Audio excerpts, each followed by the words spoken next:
नमस्कार मतदाताओं, मैं खंडवा लोकसभा 28 क्रमांक से राष्ट्रीय जन आवाज पार्टी के बैनर के तले सांसद प्रत्याशी के रूप में खड़ा हुआ हूँ।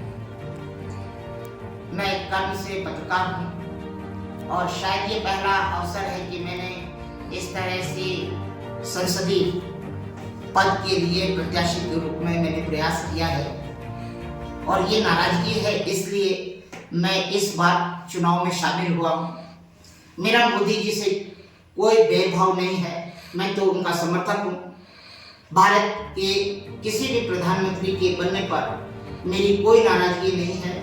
मैं अपने लोकसभा का हित चाहता हूँ और भारत के प्रधानमंत्री नरेंद्र मोदी जी कहते हैं कि हम संविधान की सुरक्षा करते हैं, तो मैं भी इस संविधान की सुरक्षा के लिए परिसीमन में जो अनारक्षित वर्ग है उसके वर्ग की सुरक्षा और उसके हक और अधिकार के लिए मैं आरक्षित वर्गों को निवेदन करने निकला हूं कि आपको वर्तमान में आरक्षण का भरपूर फायदा संविधान के कारण मिल रहा है, मगर एक अनारक्षित वर्ग भी आपके पास में है जो आपके साथ रहता है, जिसको EWS नाम का एक 10% का कोटा तो दे दिया गया है, मगर वो कोई ले पाता है, कोई नहीं ले पाता।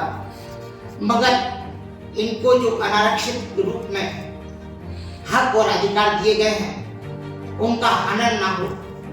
वर्तमान में खंडवा लोकसभा में अनारक्षित पद पर OBC को जो बैठाया गया है प्रत्याशी के रूप में, इसका मैं घोर विरोध करता हूँ। कांग्रेस के संगठन ने भी OBC को खड़ा किया है, इसका भी मैं विरोध करता हूं, क्योंकि अनारक्षित पद पर खंडवा के सामान्य वर्ग को बोलने का और अपने नेतृत्व को खड़ा करने का हक बनता है। वर्तमान में खंडवा की इस धरातल पर 3 दशक से बीजेपी राज कर रही है, पर खंडवा की लोकसभा का विकास नहीं हो पाया। किसी भी विधानसभा में कोई नया नवाचार और नया संसाधन आज तक खड़ा नहीं हो पाया और जो भी उचित और मजबूत चीजें थी, जहां पानी था और जहां पानी की व्यवस्था थी वहां औद्योगिक क्षेत्र लगाना था, वहां नहीं लगाया गया। जहां सूखा था वहां उद्योग खड़ा कर दिया गया। खंडवा की लोकसभा को नेतृत्व कुल मिलाकर मिला ही नहीं, वो मिला तो उन नेतृत्व ने केवल अपना स्वार्थ सिद्ध किया। वर्तमान में आम जनता की आवाज बनकर मैं राष्ट्रीय जन आवाज पार्टी के रूप में खड़ा तो हुआ हूँ, यह बताने के लिए कि मैं संगठन का विरोधी नहीं, मैं तो परिसीमन का समर्थक हूँ। सामान्य वर्ग का हित मांगने वाला, हक मांगने के लिए मैं सामने आया हूँ और अंबेडकर वंशियों से मैं निवेदन करता हूँ कि अगर बाबा साहब अंबेडकर के संविधान को सुरक्षा देनी है तो अनारक्षित पदों पर सामान्य वर्ग को हक और अधिकार दिलाएं, तभी आप सच्चे अंबेडकर वंशी हैं।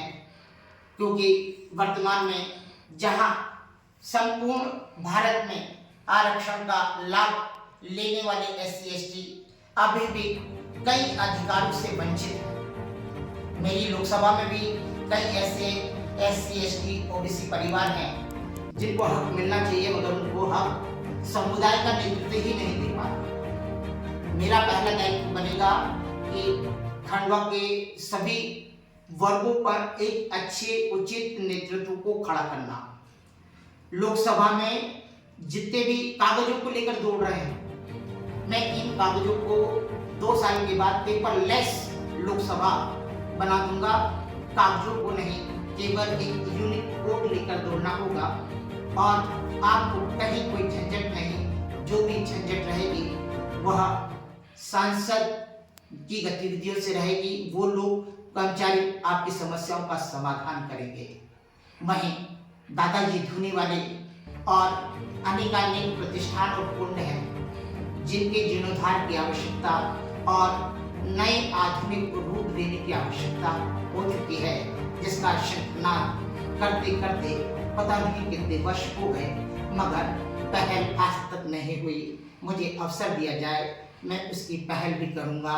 रोडों के निर्माण की, बाईपास की व्यवस्था की बात की जाती है, तो मैं बस इतना ही कहूँगा कि वर्तमान में भारत के परिवहन मंत्री के कार्यों में मैं कंधे से कंधा मिलाकर उनसे पूर्ण सहयोग लेकर खंडवा के बाईपास से लेकर अंदरूनी मार्गों को भी इतना अच्छा रूप देने का प्रयास करूंगा जो कई वर्षों तक यादगार रहेगा।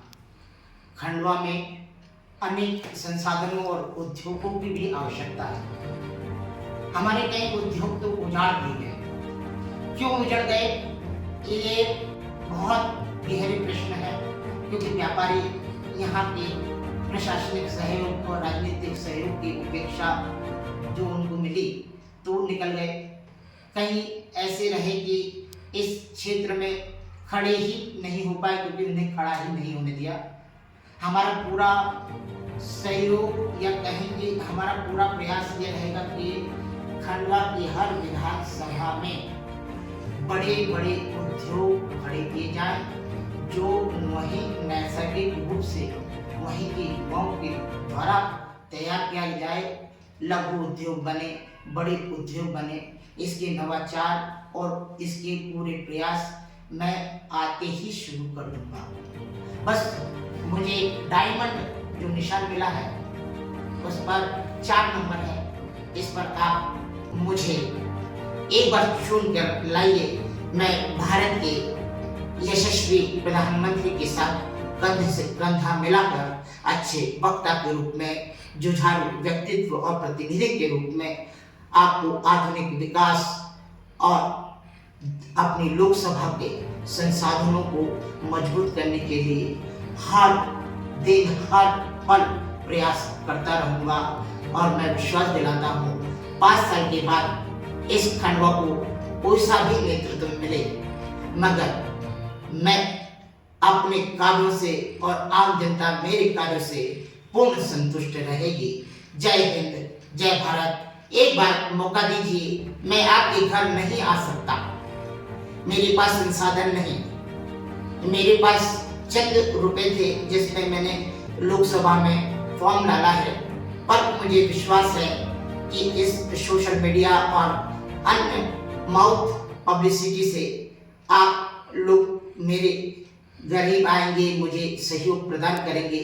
मैं अखबार के रूप में तो जितना भी जन भागीदारी करता था, सहयोग करता था लोगों का, मगर वर्तमान में आपके सहयोग की अपेक्षा है, क्योंकि एक पत्रकार जो जनता को चुन लेता है, पर एक नेता को जनता ही चुनती है। और मैं नेता के रूप में लोकसभा 28 के लिए खड़ा हूँ। डायमंड मेरा निशान है, 4 नंबर बटन है। जय हिंद।